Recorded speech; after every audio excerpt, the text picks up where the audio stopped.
So, the time for my leave-taking did come, and those whom I loved had resigned themselves to the fact.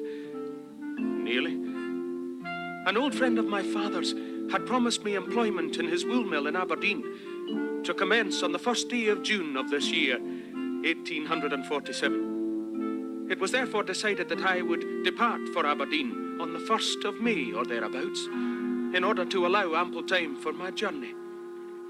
So, all was most convenient. Until it was remembered that the wedding of my cousin Mary had been arranged for a fortnight to the day following my departure. Now, this might not seem to be such an acute dilemma for you, but for two very special reasons it was for me. First of all, Mary and I had been raised together.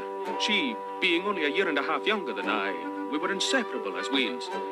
And secondly, there's nothing I like better than a bloody good party. And Mary's wedding was going to be a bloody good party. Step wiggily, on we go, heel for heel and toe for toe. Arm in arm and row, all for Mary's wedding. Over hellways, up and down, myrtle green and bracken brown, past the shieling, through the town, all for the sake of Mary. Now, needless to say, I was distressed about how I should tell Mary of my predicament. But as usual, the men ponder while the women prepare. And Mary had found out about my problem almost as quickly as I. The women having a remarkable system of communication. And she advanced the date of the wedding by a fortnight. Now, she explained this by saying that she was afraid she would be unable to find someone to sing her bridal dedication without having to go outside of the family, and therefore having to pay for it. So she was giving in to the lesser of two evils.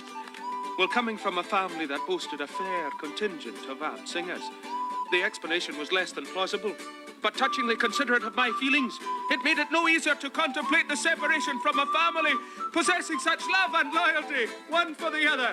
Step wiggily, on we go, heel for heel and toe for toe, arm and row, all for Mary's wedding. Red her cheeks as ravens are, brighter eyes than any star, fairest of them all by far, and so darling Mary. The house was jammed to the very slope of the roof, and my family and their true and good friends rejoiced in their acquaintance one for the other. And round the whiskey tables the men all gathered, leading each other on in the celebration of Highland lads. And in the main room of the house, my granny holding court on the one stuffed chair, all the weans and all the women round her. What a grand old woman she was, with a wit to match her tongue, and both of them sharp as a dirk.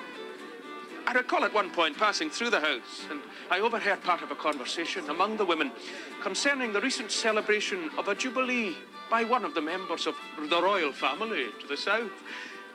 There seemed to be some confusion here as to the specific nature of this jubilee, and old Agnes Cleary, our parish midwife, and a woman who no doubt had the grace of God in her heart, although maybe it never quite reached out to the end of her tongue, decided that she would present her own idea, and promptly made something up.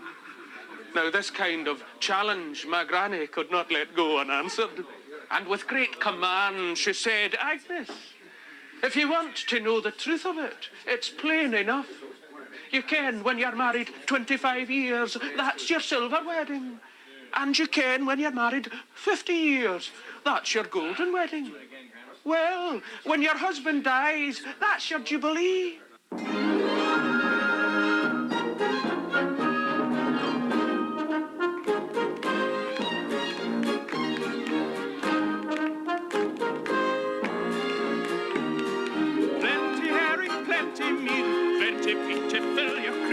Plenty bonny bairns as feel, that's your toast to Mary. Step wiggily, on we go, heel for heel and toe for toe, arm and row.